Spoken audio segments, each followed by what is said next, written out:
एक बात हमेशा ध्यान रखो दोस्तों। कहा गया है, अहंकार में तीनों गए, धन वैभव और वंश। ना मानो तो देख लो, रावण कौरव और कंस। नमस्कार दोस्तों, हमारे चैनल ज्ञानधारा STP में आपका स्वागत है।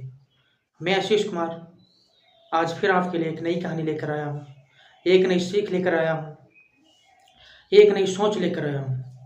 तो दोस्तों, कहानी को पूरा सुने, वीडियो को अंत तक देखें, कहीं पर भी स्किप ना करें, क्योंकि यह कहानी आपके जीवन में परिवर्तन ला सकती है और आपकी सोच में परिवर्तन ला सकती है। इसलिए दोस्तों, कहानी को पूरा सुने और इस कहानी को सुनने से आपके अंदर का जो अहंकार है वह मिटेगा, क्योंकि यह कहानी अहंकार पर भी आधारित है। तो आइए दोस्तों, अब हम आपको कहानी की ओर ले चलते हैं। जैसे कि एक महात्मा जी थे और वह महात्मा जी हर समय ईश्वर में लीन रहते थे, हर समय ईश्वर का नाम जपा करते थे और उनकी ख्याति दूर दूर तक थी।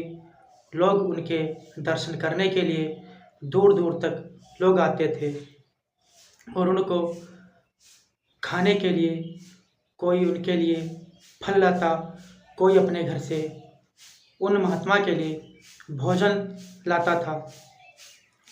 तो वह महात्मा इतने विख्यात हो चुके थे कि लोग उनको तपस्वी के नाम से लोग पुकारने लगे, तो लोग उन्हें तपस्वी कहने लगे।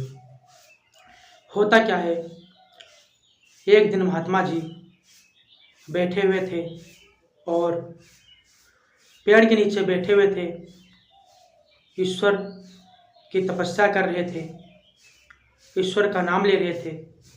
होता क्या है, उस पेड़ के ऊपर एक चिड़िया बैठी होती है और वह चिड़िया उन महात्मा जी के ऊपर बीट कर देती है, अर्थात लेट्रिन कर देती है।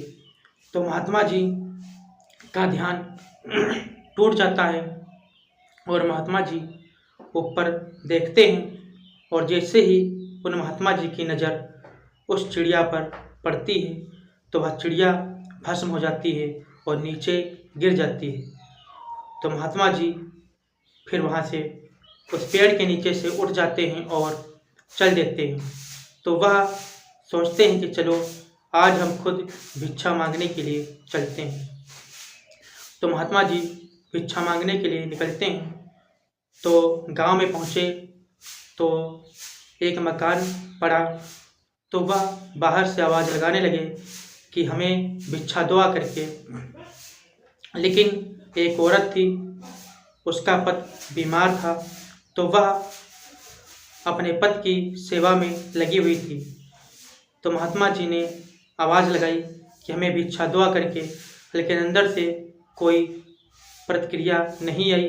तो महात्मा जी ने तीसरी बार आवाज़ लगाई कि हमें भिक्षा दो आ करके। तो वह स्त्री बोली, महात्मा जी थोड़ा रुक जाओ, अभी मैं अपने पति की सेवा कर रही हूँ। थोड़ी देर रुकने के बाद महात्मा जी का सब्र टूट गया।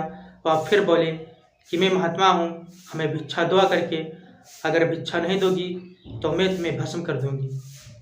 तो वह औरत अंदर से बोली, मैं कोई उस पेड़ पर बैठी हुई चिड़िया नहीं हूँ जो तुम मुझे भस्म कर दोगे। तो महात्मा जी ने सोच में पड़ गए महात्मा जी और सोचने लगे कि हमको लगता है यह स्त्री हमसे भी ज़्यादा तपस्वी है। तो इसलिए दोस्तों, मैं आशा करता हूँ आपको यह कहानी अच्छी लगी होगी और इस कहानी के माध्यम से यह बताना चाहता हूँ कि कभी भी हमें अपनी उपलब्धियों पर अहंकार नहीं करना चाहिए, क्योंकि हम ज्ञानी हैं, अच्छी बात है, लेकिन केवल हम ही ज्ञानी हैं, यह अहंकार है। अगर आप अच्छे व्यक्ति हैं, ये बात सही है, लेकिन केवल आप ही अच्छे हैं, यह अहंकार है। आप धनवान हैं, अच्छी बात है, लेकिन केवल आप ही धनवान हैं, यह अहंकार है। इसलिए दोस्तों, कभी भी अपने हृदय में अहंकार को जन्म ना लेने दें। तो दोस्तों, मैं आशा करता हूँ आपको यह कहानी अच्छी लगी होगी और मैं अगली कहानी में मिलता हूँ एक नई वीडियो के साथ। तब तक के लिए दोस्तों, नमस्कार।